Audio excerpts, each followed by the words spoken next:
The USS William P. Lawrence, a guided missile destroyer, cuts silently through the Taiwan Strait. It's early morning, the sea's calm, skies clear, but tension? You could cut it with a knife. Then, China speaks up. Not just words, a full press statement from the PLA's Eastern Theater Command. Translated loosely, "We see you, and we're not happy." The Chinese military announces it's deployed naval and air forces to shadow and warn the American destroyer. Live updates flood state media. Footage leaks. Radar tracks are published. The message is clear. You're not welcome here. But the U.S. response? Radio silence. No press briefings, no dramatic tweets, just the Lawrence staying her course like nothing happens. What China calls provocation, the U.S. Navy calls routine. But this was no routine on Tuesday. Because that destroyer wasn't just making a point about freedom of navigation. It was walking straight into contested waters that Beijing claims as its own. A move that could escalate from saber-rattling to sparks in seconds. So what really happened out there? Was this a near miss? A warning shot, maybe? Or something more? Because behind the headlines and official statements was a game of cat and missile. And someone blinked. The Lawrence didn't flinch. While headlines in Beijing screamed about illegal trespassing and serious provocations, the destroyer held course. Not an inch off the planned transit path. No evasive maneuvers, no increase in speed. Just a steady, deliberate glide through the strait, right where international law says she belongs. The message was silent, but unmistakable. We don't ask permission. To the U.S. Navy, this wasn't an escalation. It was Tuesday. Freedom of navigation operations, or FONOPs, are standard play in contested waters. They're how the Navy draws invisible lines in the sea and dares anyone to say otherwise. The South China Sea, the Taiwan Strait, U.S. destroyers have passed through them all calmly, legally, and very much on purpose. And they don't do it alone. As the Lawrence moved east to west through the Taiwan Strait, she wasn't broadcasting her presence, but she wasn't hiding either. Her radar signature was clean.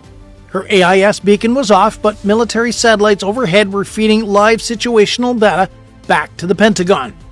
Eyes in the sky, ears under the water, and probably a Virginia-class submarine somewhere nearby, riding silently beneath the waves. You don't walk into someone else's claimed territory without a few backup plans. And China knew it. Within hours of the Lawrence's passage, China media released drone footage, grainy clips of a planned Type 52D destroyer tailing the U.S. ship at a distance. Reports claim Chinese J-16 fighters had buzzed the area, close but not close enough to trigger a response. PLA Air Force pilots love to get close. But there's a line, and everyone knows where it is. Because if one of those jets had flown too close, if one of those planned ships had tried to block the Lawrence's course, the situation could have gone sideways fast. The rules of engagement in the Taiwan Strait are finely tuned, but fragile. One wrong radar lock, one misread maneuver, and the next thing you hear isn't a diplomatic statement, it's the Aegis combat system going hot. And if that happens, well, the Chinese wouldn't be the only ones watching. Because this isn't just about Taiwan. It's about proving who gets to move through international waters without asking for a hall pass. And the US didn't come to play defense. The Lawrence completed her transit in less than 12 hours. No incident, no deviation. But make no mistake, the silence wasn't peace. It was pressure, building. And the next move was already underway. Just as the USS William P. Lawrence disappeared into the Pacific haze, another pressure point lit up. A few hundred miles south on the other side of the Luzon Strait, warships were on the move. The Philippines and the United States were launching Exercise Balikatan, their largest joint military drill to date. More than 14,000 troops, dozens of ships, fighter jets, missile batteries, and amphibious assault rehearsals across land and sea. The timing? No accident. Within hours of China's announcement that it had shadowed and warned the U.S. destroyer, U.S. Marines were unloading HIMARS rocket systems onto a Philippine beach. A show of force? Absolutely. But also a message to Beijing. We're not just sailing through the Taiwan Strait, we're building firing positions just over the horizon. In military planning, that's called shaping the battle space.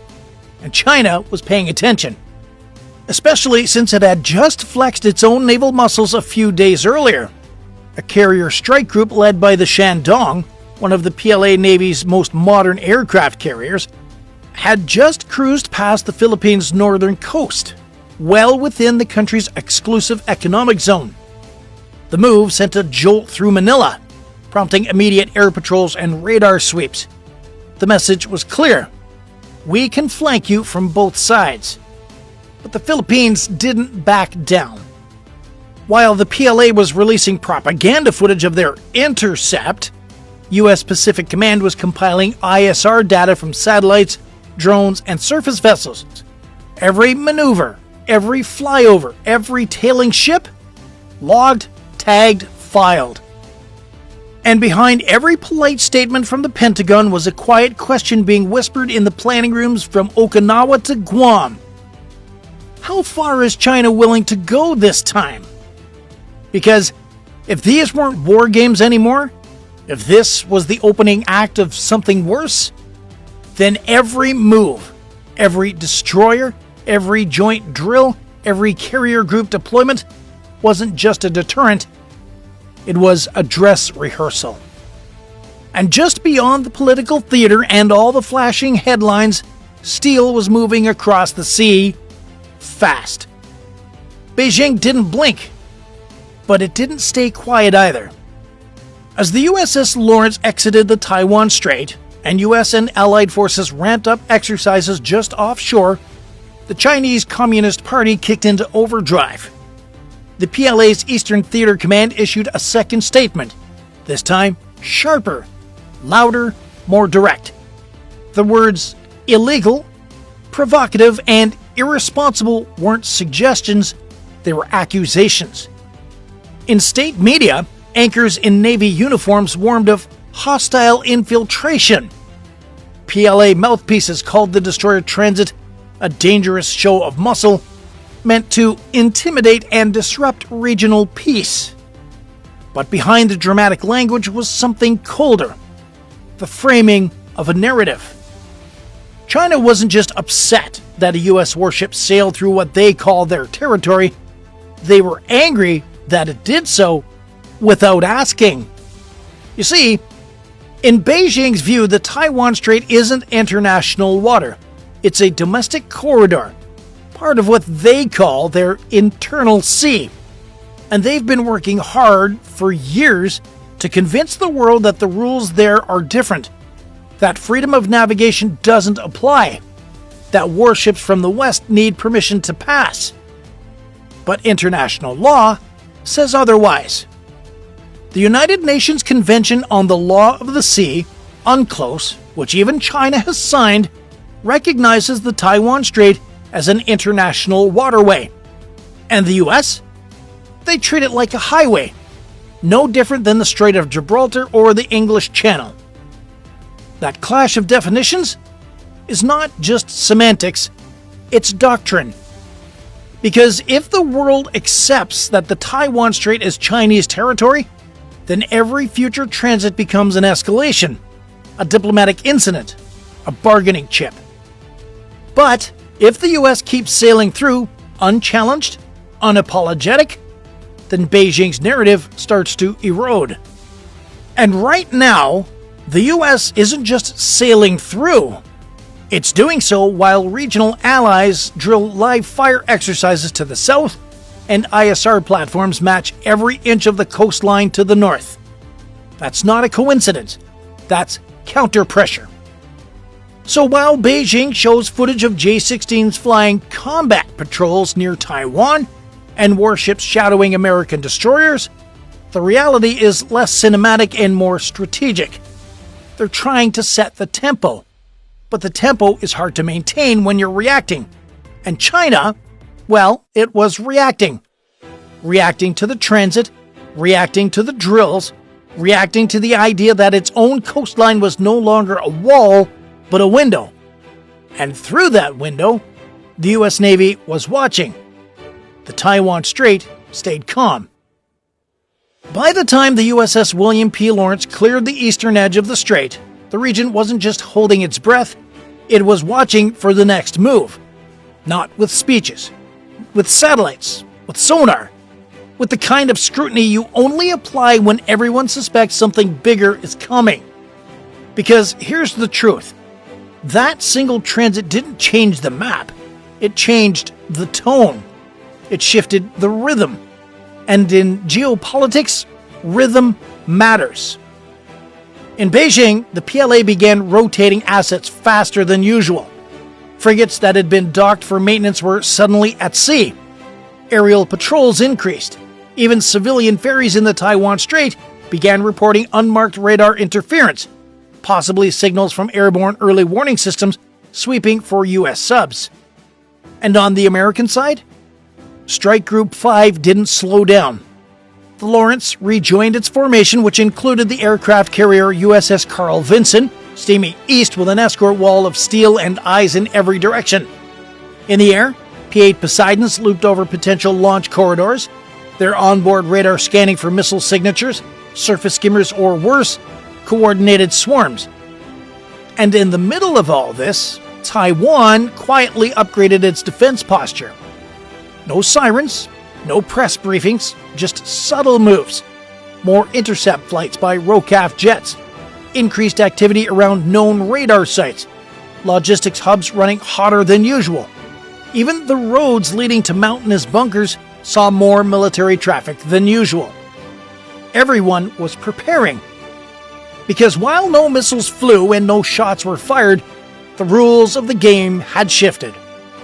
Before, China operated under the assumption that the US was risk-averse in the region, that Washington would flinch at escalation, that a loud enough warning would cause hesitation. But the Lawrence didn't hesitate. It transited the strait with the kind of clinical professionalism that says one thing loud and clear: we're not asking. And if that becomes the norm, then China's entire strategy, its bluffing game, its gray zone operations, its salami slicing of strategic control, starts to unravel. Because when your enemy stops fearing your reaction, you lose your leverage. Beijing knows this. That's why the propaganda was so loud. That's why the flyovers were pushed to the edge of too close. That's why the video of a planned destroyer tailing the Lawrence was played on a loop in state news, as if to say, we're still in control. But control isn't about tailing a ship. It's about shaping what that ship does next. And right now, the only ones shaping movement in the region are wearing US Navy patches. Which leads us to the bigger picture. Because this wasn't just a standoff, it was a stress test. The US was testing Beijing's willingness to escalate, testing how far the PLA would actually go before blinking, testing whether the strait, long time a flashpoint for speculation, would actually erupt under pressure. It didn't, but the seams showed. Increased comms chatter, odd force deployments, a spike in cyber probe activity across US and allied digital infrastructure, all detected in the hours after the transit. Beijing was rattled. Not panicked, but rattled enough to double-check its playbook. And here's where it gets interesting. That playbook? It used to assume time was on China's side, that eventually the US would tire of playing sheriff in the Pacific, that Taiwan would feel isolated, that regional alliances would drift apart under economic pressure. But now, time might not be China's friend. Because every exercise like the Bala Katan, adds teeth to a regional shield. Every destroyer that sails through the Taiwan Strait without blinking pushes back the red line. And every time China tries to intimidate with a jet flyby or a destroyer tail, the response isn't retreat, it's reinforcement. The Pacific's getting sharper, faster, less predictable. And when unpredictability becomes the default setting, the chances of a miscalculation skyrockets. One wrong blip on a radar screen, one nervous pilot, one mistimed maneuver, that's all it would take. And suddenly, we're not talking about a routine transit anymore. We're talking about flashpoints, about after-action reports, about war. That's why this matters, because this wasn't just a message between destroyers. It was a message to the world. The lines are being redrawn, and the erasers are moving fast. So here we are. One destroyer, one narrow strait, one message sent without firing a shot. But don't mistake the quiet for calm. The Taiwan Strait is now more than just contested water. It's a stage. It's a pressure valve, a test site for modern deterrence, and everyone's watching to see who blinks next. Because the next incident might not come with a warning, and the response might not come with a press release. This wasn't just about one transit, it was about tempo, initiative, showing that the US Navy still sails where it wants, when it wants, and doesn't check in with Beijing before doing so. So what do you think? Are these operations necessary to keep the peace? Or are we one step away from something we can't undo? Let us know what you think in the comments. And hey, if you want to go one step further and support the channel directly,